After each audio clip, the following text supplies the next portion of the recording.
I truly believe the term clean shaven is a running 100-year plus propaganda campaign made by razor companies trying to get men to shave their facial hair and in return selling more razors. And I'm not being facetious about this at all. I genuinely believe this, and I have some information to back it up. The term first shows up in documentation in 1823, where we can find use of clean shaven. I do not believe it becomes popular or actual propaganda until about 100 years later in the 1920s. And if you don't know what propaganda is, it's pretty simple. It's just the idea of trying to persuade or convince people to a certain side of things, usually with a biased point of view.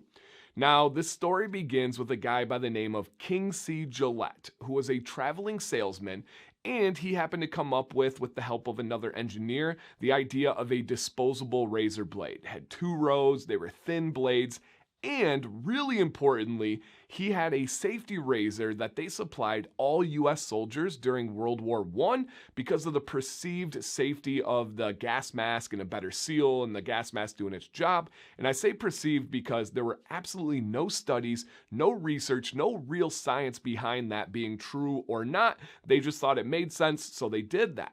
Well, after the war, the men return home and Gillette develops a replacement blade for those safety razors, and this is where everything really begins. It becomes fashionable, it becomes honorable for men to shave their beards coming off of that war.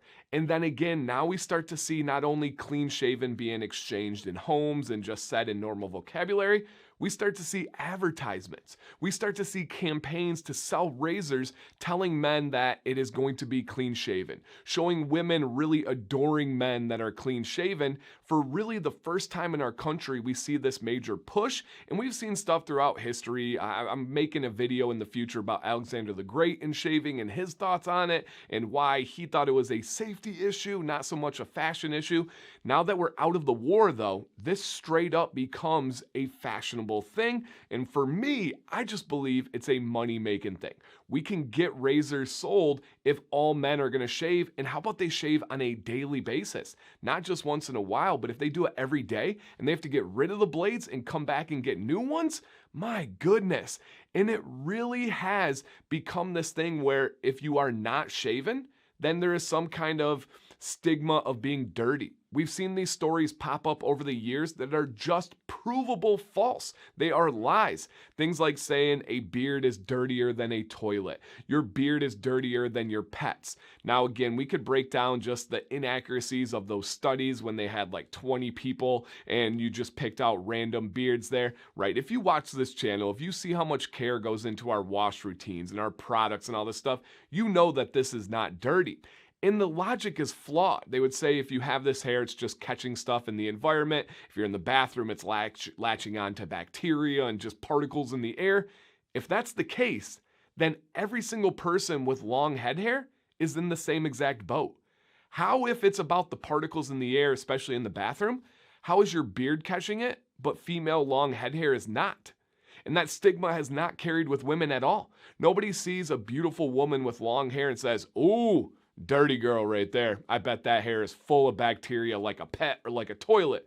But for some reason, it just has stuck and latched on with the beards. And I really do think it has to do with the counter of that being clean shaven. If you shave, you will be clean. And it drives me absolutely crazy because it's so ingrained in our culture. I've tried to get rid of that term from my vocabulary and I'm always working on it, but I'll still catch myself. I'll still pinch myself when I have a term, when I do say clean shaven. I'm like, why am I saying that? And it's just a part of our slang. It's just a part of our vocabulary. But it is propaganda. Make no second guesses about that. This is a push to be able to sell razors, and it's something that I get really kind of passionate and angry about. I'm going to settle myself down. I'm not really that angry, but I'm going to collect my thoughts, come back in 2 seconds so we can wrap up a conclusion. To end, please leave your thoughts and feedback by typing out a comment down below. I would love to hear your perspective on this. Is this term something you've thought about? Do you try to avoid using it? Do we have a counter? Is there something we can say? Because if you say like, oh, that man's clean bearded, it's never gonna stick. That's never gonna work. Is there something we can do? And if you are describing a guy that has a clean shaven face, right? I catch myself there. What is our alternative? What can you do to describe that guy who has shaven, who does take a razor to his face without using the word clean? Because we got to get away from this propaganda because it is causing problems. It is spreading misconceptions and stigmas and just terrible stereotypes that are not true about beards.